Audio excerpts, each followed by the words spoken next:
Olá, seja bem-vindo ao Novos Tempos, 72 anos de história. A Organização das Nações Unidas é uma instituição internacional formada por mais de 190 países que se reuniram voluntariamente com o objetivo principal de garantir a paz e o desenvolvimento mundial. Criada logo após a Segunda Guerra Mundial, a ONU teve um papel importante no pós-guerra.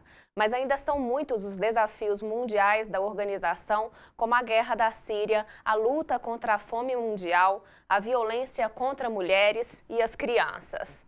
Pois é, todos nós conhecemos as bandeiras defendidas pela ONU, mas nem todo mundo conhece as ações desenvolvidas pela entidade.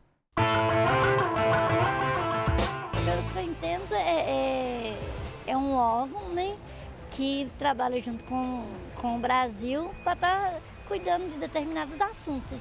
A ONU, ela organiza os problemas mundiais, ou pelo menos essa foi a intenção quando fizeram a ONU em 45, depois da Segunda Grande Guerra.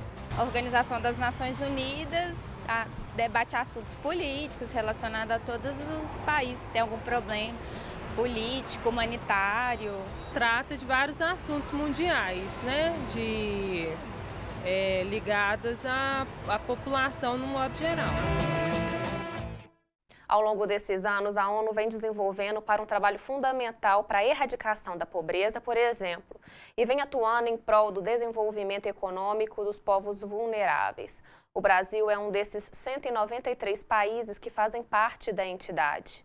Quem conversa comigo e com o professor Edvar Guimarães, do Ânima PUC Minas, é a professora de Relações Internacionais da PUC Minas, Roberta Cerqueira. Professora Roberta, muito obrigada pela sua participação aqui no programa. Obrigada pelo convite. Voltando um pouquinho aí no tempo, eu queria saber como que foi criada a ONU, né? Como que foi esse processo de criação e quais que eram os objetivos iniciais? Antes da criação da ONU, logo após a Primeira Guerra Mundial, uma primeira tentativa de uma organização e uma cooperação mais larga no sistema internacional, que foi a Liga das Nações. Né? Então, a Liga das Nações ela tinha aí um mandato de promover a paz e a cooperação entre os estados, para que se conseguisse resolver os problemas sem a utilização da guerra. Isso antes da Segunda Guerra? Antes da Segunda, no final da Primeira Guerra Mundial. E aí, como todos sabemos, a Liga das Nações falhou miseravelmente e veio a Segunda Guerra Mundial aí para chancelar o fracasso. Quando foi o final da Segunda Guerra Mundial, novamente a demanda surgiu, né, de criar uma organização internacional que fosse capaz aí de gerir a relação entre os estados, né, as relações internacionais, sem a utilização da força. Só que a ONU ela já veio com um espírito um pouco diferente do que era o espírito da Liga. Quando eles fizeram a Liga, eles tinham uma ideia de preservação dos estados e da soberania dos estados. A ideia da ONU é um pouco diferente. Se a gente pega o preâmbulo da Carta das Nações Unidas, a gente percebe que ele começa assim: nós, os povos das Nações Unidas. E não são os estados das Nações Unidas, são os povos. Então, o objetivo naquele momento ali era mais do que o Estado, era mais do que a preservação aí de uma lógica de soberania que tinha orientado a Liga. E esse foco nos povos decorre justamente da experiência da Segunda Guerra Mundial, uma experiência aí, né, no contexto do Holocausto, que foi naquele momento um grande choque, um grande trauma político, né? Nunca tínhamos visto nada daquilo, né? Uma indústria da morte, né? Uma organização em níveis industriais, né? Mais de 6 milhões de mortos, isso números conservadores, né? Então, realmente, a necessidade de se proteger a população civil foi uma coisa muito importante na criação da ONU naquele momento. Agora, 72 anos dessa organização. Como que ela, de fato, se organiza e como é que ela se sustenta, se financia? Bom, a ONU ela foi criada com alguns órgãos principais, né, que são estruturantes dela. São o Conselho de Segurança e a Assembleia Geral, né? Temos o Conselho de Tutela, que ele foi desativado, porque, na verdade, não existem mais territórios tutelados, então não faz sentido mais a existência. O órgão existe oficialmente, mas ele não é mais operacionalizado, né? Então, o Conselho de Tutela. Temos também o ECOSOC, que é o Conselho Econômico Social. Temos a Corte Internacional de Justiça, ela é o órgão judicial, né, da ONU, é a maior corte do sistema global. E ela tem uma ideia aí, ela oferece o foro jurídico para os estados resolverem as controvérsias deles, né, sem precisar utilizar da força. E temos o secretariado, que é responsável pela gestão administrativa, por campanhas em prol dos direitos humanos, né, em prol dos princípios, de modo geral, né, da organização. E a organização ela é financiada basicamente pelos estados-membros, né, esses mais de 190 países, eles financiam a Eu achei que você ia falar Estados Unidos, por isso que eu Não, fiquei... os Estados-membros. Estados Unidos também, mas são os Estados-membros e eles financiam conforme o seu próprio orçamento, né? Então, não é um orçamento único. Então, de acordo com as possibilidades de cada estado, as possibilidades orçamentárias dos estados. E a partir da ONU surgiram outros órgãos, como se fossem braços da entidade, Unesco, OMS, Unicef. Como que funcionam essas entidades? Nós temos agências especializadas, né, que são esses braços especializados em determinadas temáticas, né? Então temos a Unesco, que tem uma especialidade aí, né, mais na área de educação e cultura, temos a Unicef, que é voltada para a promoção, né, da proteção, temos da criança, temos a ONU Mulheres, tem a FAO, que é de alimentação, né? Enfim, a ONU hoje, ela concentra inúmeras tarefas. Né? A gente tem a impressão, às vezes, eu sempre tenho essas conversas e eu escuto muito assim, a ONU não faz nada, a ONU não ajuda, a ONU não, né, é inoperante. Aí eu sempre pergunto, qual ONU que você está se referindo? Né? Porque são tantas agências especializadas e dizer que a ONU não está trabalhando não é verdadeiro, né? Você tem as campanhas da ONU Mulheres, por exemplo, são muito efetivas. Os refugiados, a Unesco, né? Isso, e temos os autocomissariados. Ah, tá. Né? Então, tem as agências especializadas e temos os autocomissariados, que é o Autocomissariado das Nações Unidas para Refugiados e o Autocomissariado das Nações Unidas para Direitos Humanos. Os autocomissariados fazem parte da estrutura do secretário-geral, que é essa estrutura administrativa. Né? Eles estão ligados diretamente ao secretário-geral e responsáveis aí por áreas específicas já de promoção dos direitos humanos. Agora, Roberta, eu me lembro muito na época do governo Lula, do Brasil pleitear fazer parte do Conselho Permanente. Eu queria saber por que tão poucos países fazem parte desse núcleo e por que não vamos dizer, distribuir para hoje a geopolítica, né? O mundo hoje fala-se de uma aldeia global, e que problemas trazem só apenas alguns países estar nesse Conselho Permanente. Queria que você falasse um pouquinho sobre isso. São 15 membros no Conselho de Segurança, 5 permanentes.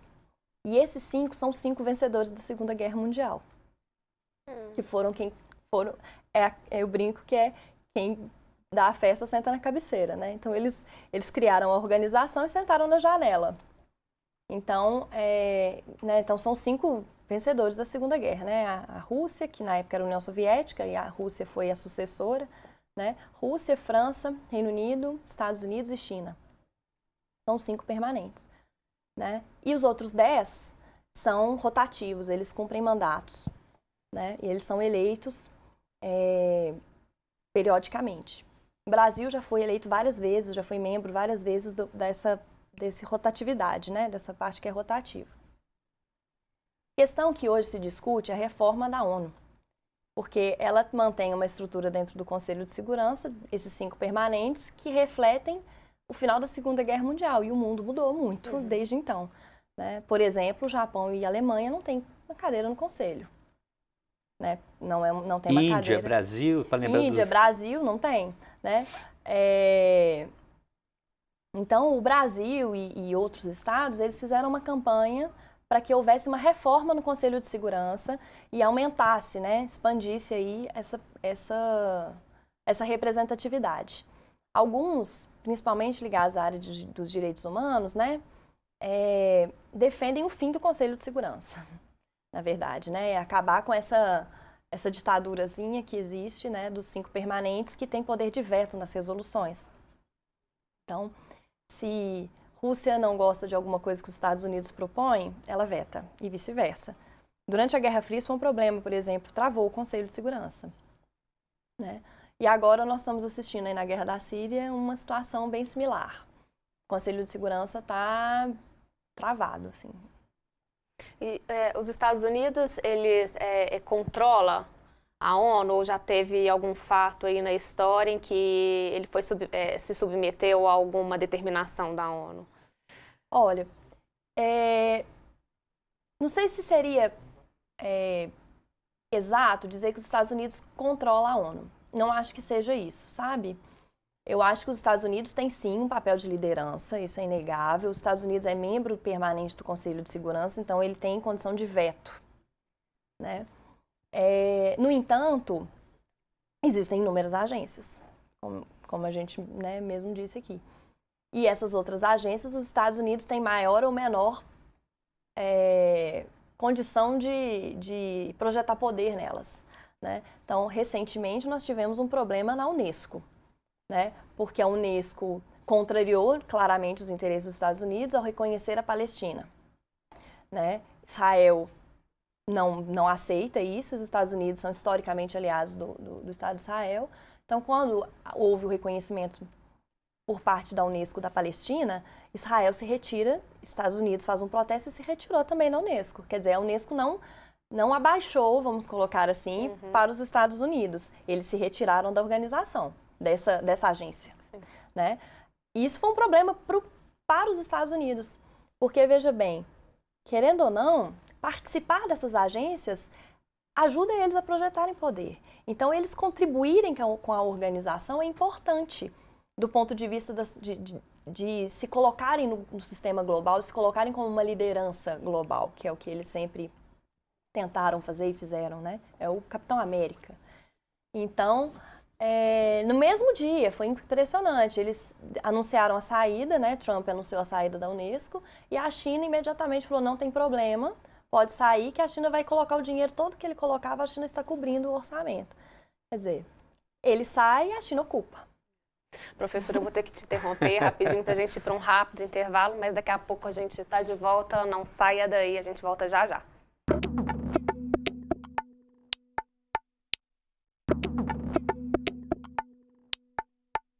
Estamos de volta com Novos Tempos e hoje estamos conversando sobre a ONU. A entidade não atua somente para tentar estabelecer a paz mundial. O papel dela vai muito além. Ela atua também no desenvolvimento mundial. Para isso, ela estabeleceu algumas metas.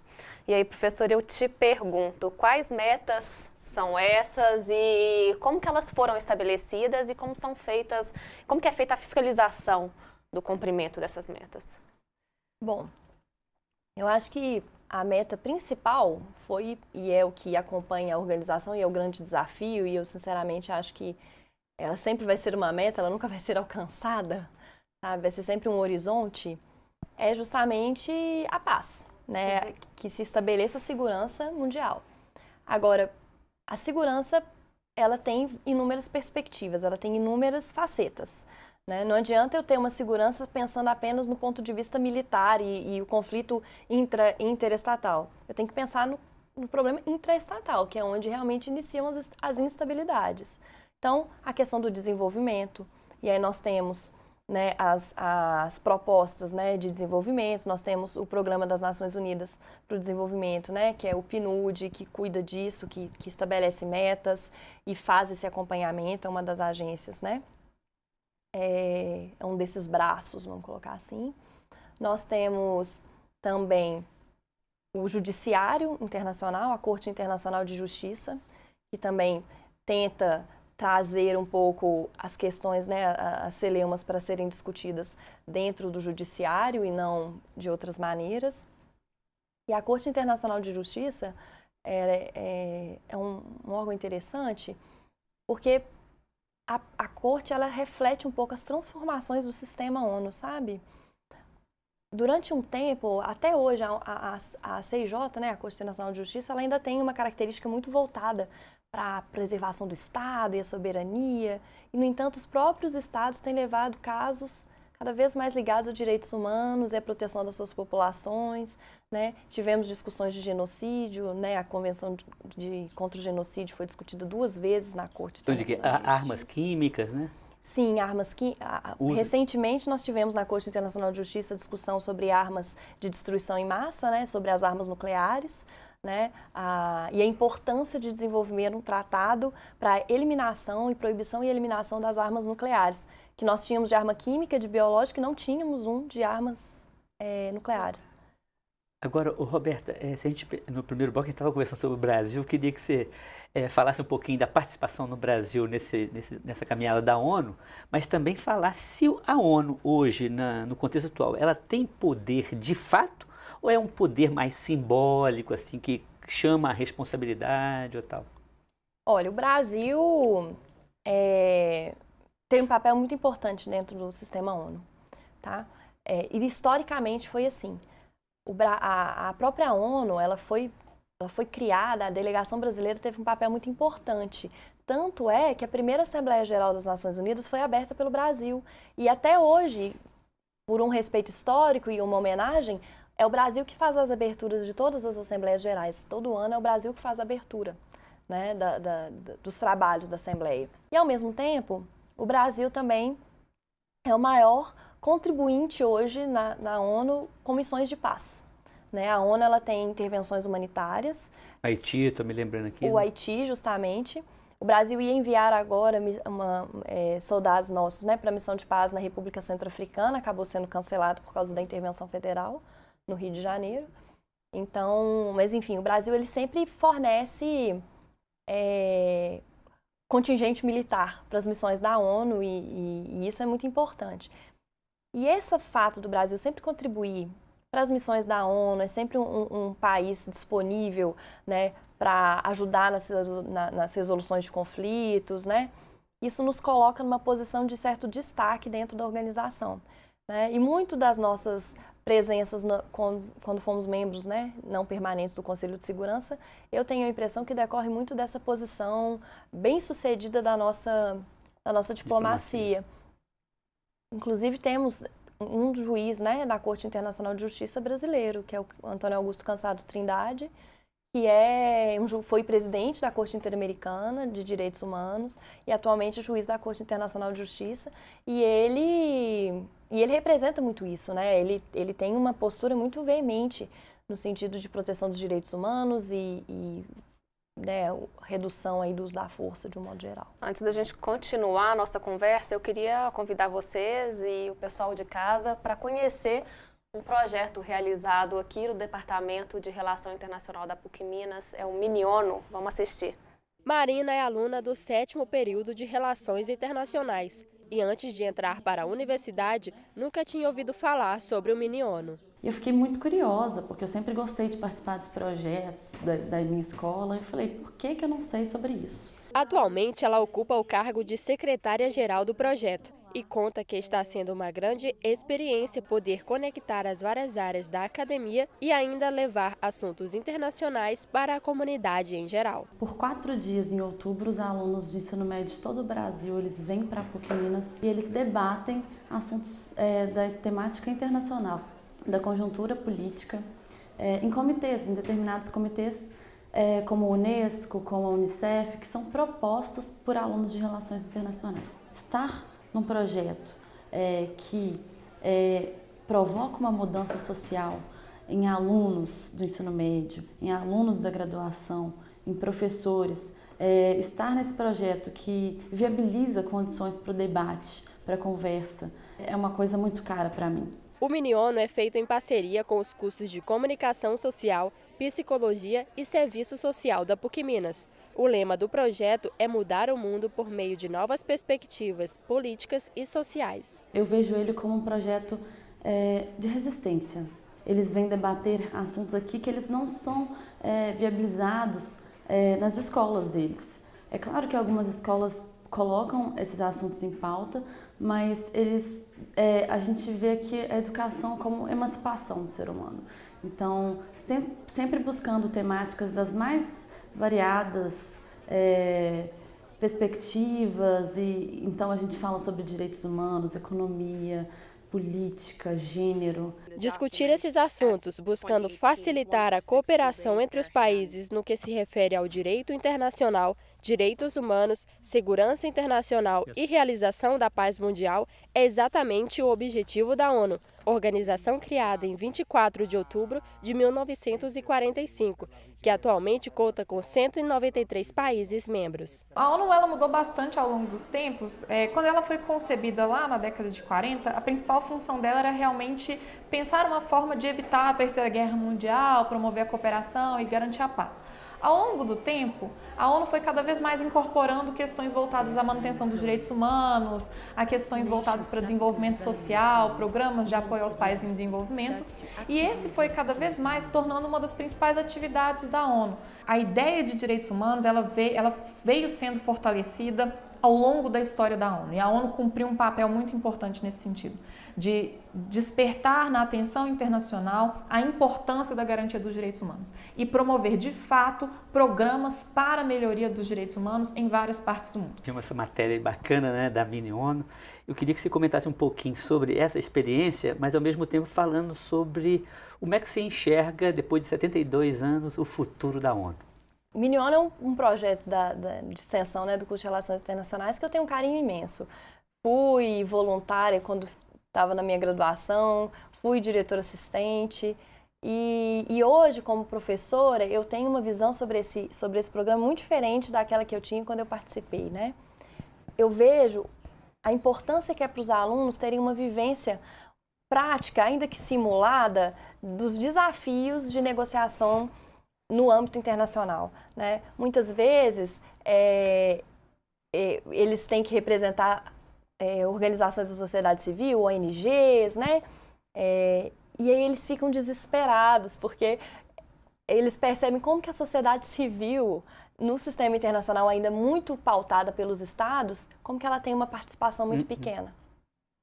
Ou pelo menos como é que ela influi ainda muito pouco, perto do que ela deveria influir. No entanto, eu acredito, né, que esse programa e os alunos terem essas dificuldades, no futuro eles serão os novos diplomatas, serão os novos players, né, no sistema global. E acredito que eles terem essa visão de como que a sociedade civil impacta e é importante, talvez mude. E eu acho que hoje, o futuro que eu vejo da organização ela precisa passar de alguma maneira por algum nível de reforma, né? E que reforma que eu acredito? Eu acho que a tendência da ONU hoje é cada vez mais abrir para a sociedade civil e abandonar um pouco esta visão muito voltada para o Estado. Porque os Estados são os principais atores, isso ninguém discute, a centralidade deles e a capacidade jurídica internacional deles. No entanto, temos que reconhecer outros atores que estão ocupando esse cenário e que, de alguma forma, estão colocando seus direitos na agenda internacional, né, na pauta do sistema ONU. E o Mini ONU representa muito bem isso, e eu acho que o futuro da ONU é isso, é uma abertura para a sociedade civil. Roberto, chegamos ao fim do nosso programa. Agradeço muito a sua presença, que a gente tenha outras oportunidades. Tá ótimo, muito obrigada. Obrigada. O comércio em sentido amplo, os meios de transporte e de comunicação transformaram o nosso planeta numa aldeia global. Cada país, com suas características atuais, cultura, organizações sociopolíticas, economia, fronteiras, tem a sua história de conquistas, mas também de fracassos. E conviver pacificamente sempre foi e sempre será um desafio para o ser humano. A nossa história foi marcada por violentos conflitos, mas também por muitos acordos de paz e de transformação de muros em pontes. Como vimos no programa de hoje, a ONU foi criada em vista da concretização de uma utopia, a cultura da paz entre os povos, do diálogo justo e fraterno e do cuidado e proteção à vida. Acontece que, para avançarmos, precisamos de todos, de homens e mulheres com senso de coletividade planetária, senso de justiça e de boa vontade. Bom, por hoje é só. Fiquem com Deus e até o próximo programa. Ana? Obrigada, professor. E o Novos Tempos é uma parceria da PUC-TV Minas com o Ânima, Sistema Avançado de Formação da PUC Minas. Você pode rever esse e outros programas na nossa página do YouTube. É só pesquisar Novos Tempos, PUC-TV Minas. A gente volta na semana que vem. Até lá!